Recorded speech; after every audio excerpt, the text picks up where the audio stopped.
ഇന്ന ദിവസം 120. ഇന്ന് വായിക്കുന്ന വചനഭാഗങ്ങൾ 2 സാമുവൽ അധ്യായം 1, 1 ദിനവൃത്താന്തം അധ്യായം 1, സങ്കീർത്തനങ്ങൾ 13. 2 സാമുവൽ അധ്യായം 1. സാവൂളിൻ്റെ മരണവാർത്ത. സാവൂളിൻ്റെ മരണത്തിന് ശേഷം ദാവീദ് അമലേക്യരെ കീഴടക്കി മടങ്ങി വന്ന് സിഗ്ലാഗിൽ 2 ദിവസം പാർത്തു. 3-ാം ദിവസം സാവൂളിൻ്റെ പാളയത്തിൽ നിന്ന് ഒരാൾ വസ്ത്രം കീറിക്കൊണ്ടും തലയിൽ പൂഴി വാരിയിട്ടുകൊണ്ടും ദാവീദിൻ്റെ അടുക്കൽ വന്ന് സാഷ്ടാംഗം നമസ്കരിച്ചു. നീ എവിടെ നിന്ന് വരുന്നു എന്ന് ദാവീദ് ചോദിച്ചതിന്, ഇസ്രായേൽ പാളയത്തിൽ നിന്ന് ഞാൻ ഓടിപ്പോന്നിരിക്കുകയാണ് എന്നവൻ മറുപടി നൽകി. ദാവീദ് വീണ്ടും ചോദിച്ചു, എന്തുണ്ടായി, പറയൂ. അവൻ മറുപടി പറഞ്ഞു, നമ്മുടെ സൈന്യം തോറ്റോടി, ഒട്ടേറെ പേർ മരിച്ചു വീണു. സാവൂളും മകൻ ജോനാഥനും കൊല്ലപ്പെട്ടു. ദാവീദ് അവനോട് ചോദിച്ചു, സാവൂളും ജോനാഥും മരിച്ചെന്ന് നീ എങ്ങനെ അറിഞ്ഞു? അവൻ പറഞ്ഞു, യാദൃച്ഛ്യ ഞാൻ ഗിൽബോവ കുന്നിലെത്തി. അവിടെ സാവൂൾ കുന്തമൂന്നി നിൽക്കുന്നതും ശത്രുക്കളുടെ രഥങ്ങളും കുതിരപ്പടയും അവൻ്റെ അടുത്തേക്ക് പാഞ്ഞു വരുന്നതും ഞാൻ കണ്ടു. അവൻ തിരിഞ്ഞു നോക്കിയപ്പോൾ എന്നെ കണ്ട് എന്നെ വിളിച്ചു. ഞാൻ വിളി കേട്ടു. അവൻ ചോദിച്ചു, നീ ആരാണ്? ഒരു അമലേക്യൻ. ഞാൻ മറുപടി പറഞ്ഞു. അവൻ എന്നോട് പറഞ്ഞു, വന്ന് എന്നെ കൊല്ലുക. ഞാനിതാ വേദന കൊണ്ട് നീറുന്നു, എൻ്റെ പ്രാണൻ വിട്ടുപോകുന്നില്ലല്ലോ. അപ്പോൾ ഞാൻ അടുത്ത് ചെന്ന് അവനെ വധിച്ചു. അവൻ വീണുപോയാൽ മരിക്കുമെന്ന് എനിക്കുറപ്പായിരുന്നു. അവൻ ധരിച്ചിരുന്ന കിരീടവും തോൾവളയും ഞാൻ എടുത്തു. ഇതാ അവ അങ്ങയുടെ അടുക്കൽ ഞാൻ കൊണ്ടുവന്നിരിക്കുന്നു. അപ്പോൾ ദാവീദ് ദുഃഖാതിരേകത്താൽ വസ്ത്രം കീറി. കൂടെയുള്ളവരും അങ്ങനെ ചെയ്തു. സാവൂളും മകൻ ജോനാഥനും കർത്താവിൻ്റെ ജനമായ ഇസ്രായേൽ കുടുംബാംഗങ്ങളും യുദ്ധത്തിൽ കൊല്ലപ്പെട്ടതിനാൽ അവർ വിലപിച്ച് ദുഃഖിക്കുകയും സന്ധ്യ വരെ ഉപവസിക്കുകയും ചെയ്തു. വിവരം പറഞ്ഞ യുവാവിനോട്, നീ എവിടെ വരുന്നു എന്ന് ദാവീദ് ചോദിച്ചതിന്, ഇവിടെ പാർക്കുന്ന ഒരു അമലേക്യനെന്ന് അവൻ ഉത്തരം നൽകി. ദാവീദ് അവനോട് ചോദിച്ചു, കർത്താവിൻ്റെ അഭിഷിക്തനെ വധിക്കാൻ കൈ നീട്ടുന്നതിന് നീ എങ്ങനെ ധൈര്യപ്പെട്ടു? ദാവീദ് സേവകരിൽ ഒരുവനെ വിളിച്ച് അവനെ കൊന്നുകളയുക എന്ന് ആജ്ഞാപിച്ചു. അവൻ ആ അമലേക്യനെ വധിച്ചു. ദാവീദ് അമലേക്യനോട് പറഞ്ഞു, നിന്റെ രക്തത്തിന് ഉത്തരവാദി നീ തന്നെ. കർത്താവിൻ്റെ അഭിഷിക്തനെ ഞാൻ കൊന്നുവെന്ന് നിന്റെ വായ് കൊണ്ട് തന്നെ നീ നിനക്കെതിരെ സാക്ഷ്യം പറഞ്ഞുവല്ലോ. ദാവീദിൻ്റെ വിലാപം. സാവൂളിനെയും മകൻ ജോനാഥിനെയും കുറിച്ച് ദാവീദ് ഒരു വിലാപഗാനം പാടി. യൂദാജനങ്ങളെ അത് പഠിപ്പിക്കണമെന്ന് ആജ്ഞാപിക്കുകയും ചെയ്തു. യാഷാറിൻ്റെ പുസ്തകത്തിൽ ഇത് രേഖപ്പെടുത്തിയിരിക്കുന്നു. ഇസ്രായേലേ, നിന്റെ മഹത്വം നിന്റെ ഗിരികളിൽ നിഹതമായി ശക്തന്മാർ നിബദിച്ചതെങ്ങനെ? ഗത്തിൽ ഇത് പറയരുത്, അഷ്കലോൻ തെരുവുകളിൽ ഇത് പ്രസിദ്ധമാക്കരുത്. ഫിലിസ്ത്യപുത്രിമാർ സന്തോഷിക്കാതിരിക്കാനും വിജാതീയപുത്രിമാർ ആർപ്പിടാതിരിക്കാനും തന്നെ. ഗിൽബോവ പർവ്വതങ്ങളെ, നിങ്ങളിൽ മഞ്ഞോ മഴയോ പെയ്യാതിരിക്കട്ടെ. നിങ്ങളുടെ നിലങ്ങൾ ഫലശൂന്യമാകട്ടെ.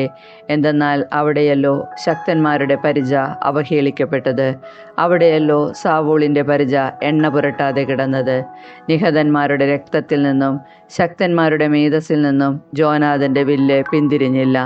സാവൂളിൻ്റെ വാൾ വൃഥാ പിൻവാങ്ങിയില്ല. സാവൂളും ജോനാഥനും പ്രിയരും പ്രാണപ്രിയരും, ജീവിതത്തിലും മരണത്തിലും അവർ വേർപിരിഞ്ഞില്ല. കഴുകനേക്കാൾ വേഗമുള്ളവർ, സിംഹത്തേക്കാൾ ബലമുള്ളവർ, ഇസ്രായേൽ പുത്രിമാരെ, സാവൂളിനെ ചൊല്ലി കരയുവിൻ. അവൻ നിങ്ങളെ മോടിയായി കടും ചുമപ്പുടിപ്പിച്ചു, ആടകളിൽ പൊന്നാഭരണമണിയിച്ചു. യുദ്ധത്തിൽ ശക്തന്മാർ വീണതെങ്ങനെ? നിന്റെ ഗിരികളിൽ ജോനാഥൻ വധിക്കപ്പെട്ട് കിടക്കുന്നു. സോദര ജോനാഥൻ, നിന്നെ ഓർത്ത് ഞാൻ ദുഃഖിക്കുന്നു. നീ എനിക്ക് അതിവത്സലനായിരുന്നു. എന്നോടുള്ള നിന്റെ സ്നേഹം സ്ത്രീകളുടെ പ്രേമത്തേക്കാൾ അഗാധമായിരുന്നു. ശക്തന്മാർ വീണുപോയതും ആയുധങ്ങൾ തകർന്നു പോയതും എങ്ങനെ? 1 ദിനവൃത്താന്ത പുസ്തകത്തിൽ നിന്ന് അധ്യായം 1. ആദം മുതൽ അബ്രാഹം വരെ. ആദം, സേത്ത്, എനോഷ്, കേനാൻ, മഹലലേൽ, യാരദ്, ഹെനോക്ക്, മെത്തുസലേഹ്, ലാമക്, നോഹ, ഷേം, ഹാം, യാഫത്ത്. യാഫത്തിൻ്റെ പുത്രന്മാർ ഗോമർ, മഗോഗ്, മദായ്, യാവാൻ, തൂബാൽ, മെഷക്, തീരാസ്. ഗോമറിൻ്റെ പുത്രന്മാർ അഷ്കെനാസ്, ദീഫത്ത്, തോഗർമ. യാവാൻ്റെ പുത്രന്മാർ എലീഷ, താർഷിഷ്, കിത്തീം, റോദാനിം. ഹാമിൻ്റെ പുത്രന്മാർ കുഷ്, ഈജിപ്ത്, പുത്ത്, കാനാൻ. കുഷിൻ്റെ പുത്രന്മാർ സേബ, ഹവില, സപ്ത, റാമ, സപ്തെക്ക. റാമായുടെ പുത്രന്മാർ ഷേബ, ദദാൻ. കുഷിന് നിമ്രോദ് എന്നൊരു പുത്രനുണ്ടായി. അവൻ പ്രബലനായി. ഈജിപ്തിൽ ലൂദീം, അനാമിം, ലഹാബിം, നഫ്തൂഹിം, പത്രൂസിം, കസ്ലൂഹിം, കഫ്തോറിം എന്നിവർ ജാതരായി. കഫ്തോറിം ആണ് ഫിലിസ്തീരുടെ പിതാവ്. സീദോൻ കാനാന്റെ ആദ്യജാതനും ഹേദ്ദിയനുമായിരുന്നു. ജബൂസ്യർ, അമോര്യർ, ഗിർഗാഷ്യർ, ഹിവ്യർ, അർക്കിയർ, സീനിയർ, അർവാദിയർ, സെമറിയർ, ഹമാത്യർ എന്നിവരും കാനാനിൽ നിന്ന് ഉത്ഭവിച്ചു. Elam, Asshur, Arphaxad, Lud, Aram, Uz, Hul, Gether, Meshech എന്നിവർ ഷേമിൻ്റെ പുത്രന്മാരാകുന്നു. അർപ്പക്ഷാദ് ഷേലാഹിൻ്റെയും ഷേലാഹ് ഏബറിൻ്റെയും പിതാവാണ്. ഏബറിന് പെലേഗ്, യൊക്താൻ എന്നീ 2 പുത്രന്മാർ. പെലേഗിൻ്റെ കാലത്താണ് ഭൂവാസികൾ വിഭജിക്കപ്പെട്ടത്. യൊക്താൻ്റെ പുത്രന്മാർ Almodad, Sheleph, Hazarmaveth, Jerah, Hadoram, Uzal, Diklah, Ebal, Abimael, Sheba, Ophir, Havilah, Jobab. Shem, Arphaxad, Shelah, Eber, Peleg, Reu, Serug, Nahor, Terah, Abram എന്ന അബ്രാഹം എന്നിവർ ഷേമിൻ്റെ വംശപരമ്പരയിൽപ്പെടുന്നു. അബ്രാഹത്തിൻ്റെ സന്തതികൾ. അബ്രാഹത്തിൻ്റെ പുത്രന്മാർ ഇസഹാക്കും ഇസ്മായേലും. അവരുടെ വംശപരമ്പര. ഇസ്മായേലിൻ്റെ ആദ്യജാതൻ നെബായോത്ത്, കേദാർ, അബ്ദേൽ, മിബ്സാം, മിഷ്മ, ഭൂമ, മാസ, ഹദാദ്, തേമ, യത്തൂർ, നഫിഷ്, കെദേമ. ഇവരും ഇസ്മായേലിൻ്റെ സന്തതികളാണ്. അബ്രാഹത്തിന് ഉപനാരിയായ കെത്തൂറായിൽ ജനിച്ച പുത്രന്മാർ സിമ്രാൻ, യോക്ഷാൻ, മെദാൻ, മിദിയാൻ, ഇഷ്ബാക്ക്, ഷുവാഹ്. യോക്ഷാൻ്റെ പുത്രന്മാർ ഷെബ, ദദാൻ. മിദിയാൻ്റെ പുത്രന്മാർ ഏഫ, ഏഫർ, ഹനോക്ക്, അബീദ, എൽദ. ഇവർ കെത്തൂറായുടെ വംശത്തിൽപ്പെടുന്നു. അബ്രാഹാം ഇസഹാക്കിൻ്റെ പിതാവാണ്. ഇസഹാക്കിൻ്റെ പുത്രന്മാർ ഏസാവ്, ഇസ്രായേൽ. ഏസാവിൻ്റെ പുത്രന്മാർ എലീഫാസ്, റവുവേൽ, യവൂഷ്, യാലാം, കോറഹ്. എലീഫാസിൻ്റെ പുത്രന്മാർ തേമാൻ, ഓമർ, സെഫി, ഗദാം, കെനസ്, തിമ്ന, അമലേക്ക്. റവുവേലിൻ്റെ പുത്രന്മാർ നഹത്ത്, സേറഹ്, ഷമ്മ, മിസ. സെയറിൻ്റെ പുത്രന്മാർ ലോദാൻ, ഷോബാൽ, സിബയോൻ, ആന, ദീഷോൻ, ഏസർ, ദീഷാൻ. ലോദാൻ്റെ പുത്രന്മാർ ഹോറി, ഹോമാം. ലോദാൻ്റെ സഹോദരിയാണ് തിമ്ന. ഷോബാലിൻ്റെ പുത്രന്മാർ അലിയാൻ, മനഹത്ത്, ഏബാൽ, ഷെഫി, ഓനാം.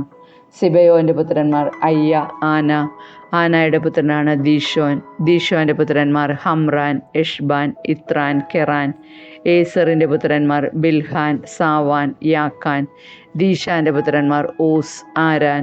ഇസ്രായേലിൽ രാജഭരണം തുടങ്ങുന്നതിന് മുൻപ് ഏദോമിൽ വാണ രാജാക്കന്മാർ.